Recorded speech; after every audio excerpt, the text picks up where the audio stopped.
오늘 본문은 사실 지난주에 좀 확장판이라고도 볼 수가 있어요. 먼저 오늘 본문을 살펴보면 복음서와는 조금 다른 변화된 어떤 시선이 좀 눈에 들어옵니다. 그게 뭐냐? 바로 사도라는 단어가 나오기 시작했습니다. 복음서에도 물론 사도라는 단어가 많이 나왔어요. 근데 사도라는 표현보다는 복음서에서는 제자라는 표현들이 많이 나왔죠. 그럼 이게 뭐가 다르냐? 물론 같은 사람들을 지칭하는 건 맞아요.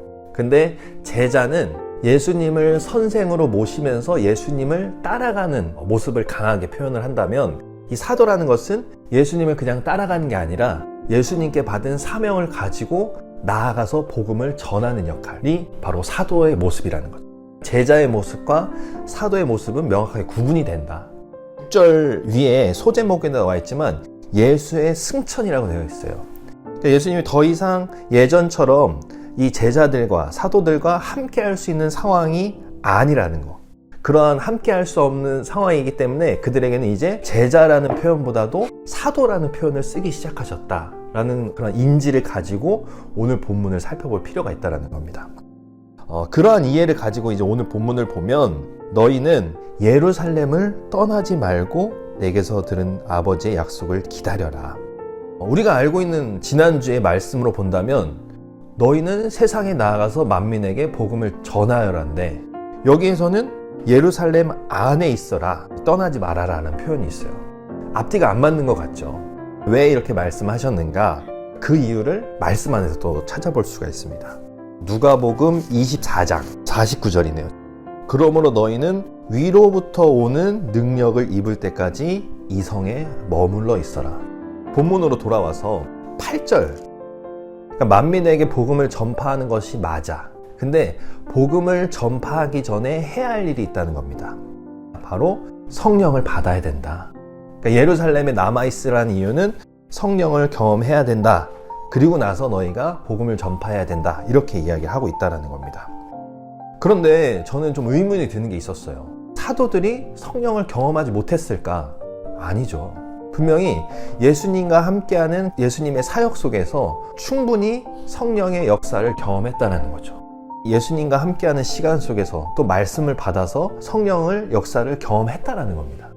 성령의 역사를 전혀 모르는 게 아닌데 왜 예수님은 마지막 승천 이전에 제자들에게 이 성령을 받을 것을, 경험할 것을 강조하셨을까? 그 이유가 두 가지 정도 있을 거라는 생각을 해봐요.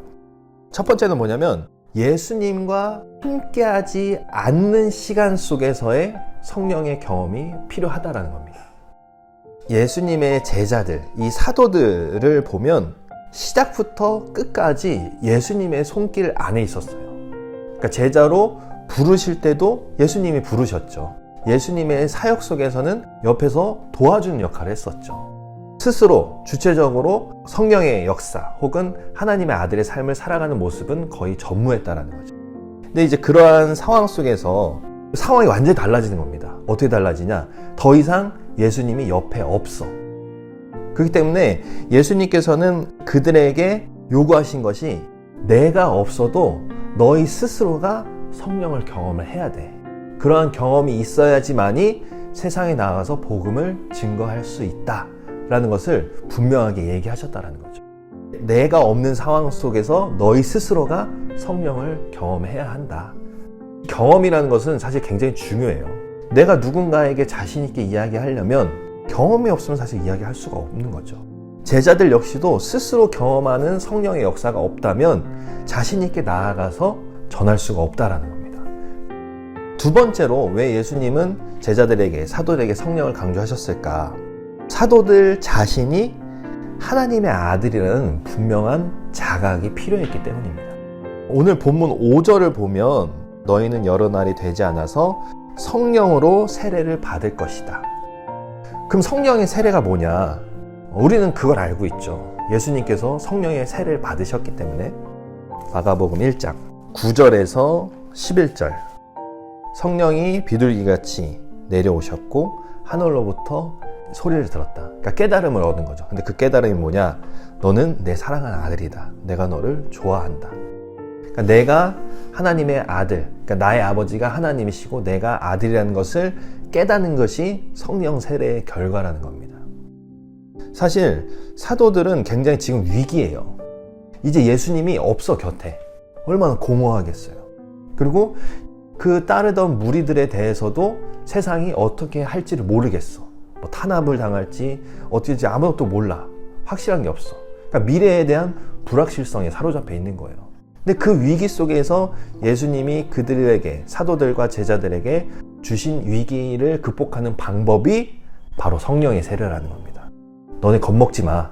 너희는 하나님의 아들이야. 결과적으로 사도들은 주어진 상황 속에서 감옥도 가고 탄압도 받고 여러 가지 상황 속에서도 끝까지 복음대로 살고 또 복음을 증거하는 삶을 살았습니다. 근데 그 힘이 어디서 왔을까? 저는 여기에 있다고 봐요. 성령의 세례, 자신의 정체성을 명확히 했기 때문에. 그러니까 예수님이 계시지 않는 상황 속에서 우리가 성령을 체험하기 위해 노력했고, 또 그러한 과정을 통해서 하나님의 아들임을 자각했고, 그러한 시간들이 있었기 때문에 예수님 없이도 하나님의 자녀로 이 땅 가운데서 하나님의 나라를 세우며 살아갈 수 있었다라는 것을 우리가 바라볼 수 있다는 겁니다.